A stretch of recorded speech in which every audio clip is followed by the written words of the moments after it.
তোমাদেরকে তো বলেছিই বন্ধুরা, আমার বাড়ির আনাচে কানাচে যেখানেই একটু জায়গা পাই আমি কিছু না কিছু গাছ বসিয়ে দিই। নমস্কার বন্ধুরা, কেমন আছো সবাই? আমি খেয়া, আমার ভিডিওটি দেখার জন্য স্বাগত। আমি তো তোমাদের দেখিয়েইছি আমার বাড়ির আনাচে কানাচে যেখানেই অল্প একটু জায়গা পাই আমি কিছু না কিছু দানা বসিয়েই দিই, আর সেই দানা থেকে আর এত সুন্দর গাছ হয়। তেমনই এর আগের ভিডিওতে আমি দেখিয়েছিলাম গ্রীষ্মকালীন লাউ গাছ, কুমড়ো গাছের বসানোর ভিডিও। তোমরা হয়তো দেখে থাকবে আমার ভিডিওর মধ্যে আমি কিভাবে লাউ দানা বসাচ্ছি, কুমড়ো দানা বসাচ্ছি আর কিভাবে গাছপালার পরিচর্যা করি। সেভাবেই আমি আজকেও কিছু দানা বসিয়ে দিলাম বাড়ির আনাচে কানাচের একটু অল্প জায়গার মধ্যেই। আর এই গাছ আজকে বরবটি কড়াই গাছ আর কিছু উচ্ছের দানা বসিয়ে দিয়েছি। তবে এই বরবটি কড়াই দানাগুলো যেমন বসিয়ে দিয়েছি, এটা গাছ শুরু থেকে আর ফসল ফলা অবধি আমি ভিডিও আবার তোমাদের কাছে নিয়ে আসব। তোমাদের তো দেখিয়ে দিয়েছিলাম আমার বাড়ির আনাচে কানাচে নানা ধরনের গাছ আছে, লেবু গাছ, লঙ্কা গাছ, পেঁপে গাছ। তেমনই আজকে আমি লাউ গাছের ভিডিও দেখাবো। আমার লাউ গাছের ভিডিও আমি এর আগে অনেকবার দেখিয়েছি। তেমনই আমার লাউ গাছটি ছোট থেকে কিভাবে বড় হয়েছে প্রত্যেকটা বড় হওয়াটাই আমি ভিডিওর মধ্যে দেখিয়েছি। আর গাছটা এত সুন্দর হয়েছে সেটাও আমি দেখেছি। আর তোমরা বন্ধুরা দেখতেই পাচ্ছ আমার গাছে কেমন ফলও ধরে গেছে।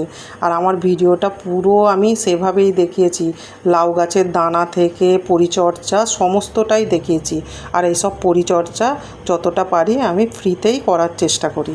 তোমরা তো দেখতেই পাচ্ছ বন্ধুরা আমার বাড়ির কানাচের মধ্যে লঙ্কা গাছ বসিয়েছি, লঙ্কা গাছের গোড়ার মধ্যেই লাউ গাছটা বসিয়ে রেখেছি। তার সঙ্গে আবার কিছু বরবটি কড়াইয়ের দানাও বসানো আছে।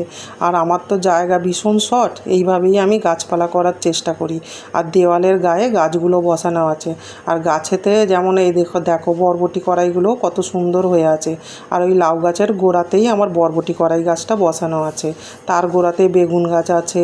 যেহেতু আমার জায়গাটা অনেকটা শর্ট, আর পাশাপাশি লঙ্কা গাছ আছে, পেঁপে গাছ আছে, সব ধরনের গাছই আছে। ওর মধ্যেই আমার নিজের পরিচর্যাতেই গাছে কত সুন্দর ফলও ধরে গেছে। লাউ তো অনেক ধরনই হয়, তবে আমার এই লাউ গাছটার জাত খুবই ভালো। আর লাউয়ের রঙটাও দেখেছো পুরো গাঢ় সবুজ রঙের হয়েছে। আর লাউটা হয়েছে আমার পেঁপে গাছের উপরে। আমার নাতনি তো এসে আমাকে দেখাচ্ছে, ওই দেখো দিদি তোমার পেঁপে গাছে লাউ হয়েছে। আমি বললাম যে কই দেখি। হ্যাঁ, গিয়ে দেখি পেঁপে গাছে একটা বড় লাউ হয়ে আছে। যেহেতু পেঁপে গাছের দিকে আমার অত খেয়াল থাকে না। আর তেমনই লাউ গাছের ডগাগুলোও দেখো কত সুন্দর হয়ে গেছে। আমি গ্রীষ্মকালে লাউ গাছের ভিডিও এর আগে দেখিয়েছি তোমাদেরকে, আর তোমরা দেখেওছো আমার ভিডিও। আর তেমনই এবারে ফল ধরে গেছে। কত সুন্দর হয়েছে বলো তো বন্ধুরা গাছটা। আর এই সামান্য পরিচর্যা, ওই রান্নাঘরের কিছু বজ্র জিনিস দিয়েই আমি গাছের পরিচর্যা করি। যতটা পারি ফ্রিতেই করার চেষ্টা করি। তোমরা তো জানো বন্ধুরা সারের তো এখন অনেক দাম বেশি। আর আমি রাসায়নিক সার একদম ব্যবহারই করি না, কোনো গাছেই না। আমার ছাদ বাগানের গাছেও না, আর আমার বাড়ির চারপাশের কোনো গাছেই আমি রাসায়নিক সার ব্যবহার করি না।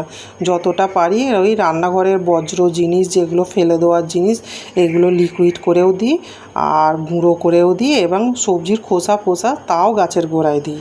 আর তেমনই দেখো ওই বাড়ির কানাচের মধ্যেই একটি পটল গাছ বসিয়েছিলাম। আবার পটল গাছ থেকে আবার পটলের ফুলও ধরে গেছে, আর খুব আনন্দও লাগছে। আর সেই গাছে যদি ফল ধরে সে তো আরও আনন্দের সীমা নেই। আর আমার তেমন খুবই আনন্দ লাগছে যে লাউ গাছটা শুরু থেকে শেষ অবধি তোমাদেরকে দেখেছি।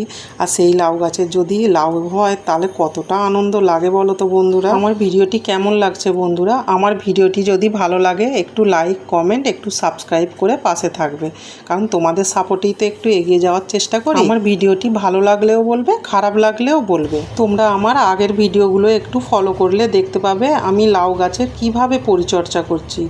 আর আমি সব ধরনের গাছের কিভাবে পরিচর্যা করি। কোনোভাবে কোনো রাসায়নিক সার আমি ব্যবহারই করি না।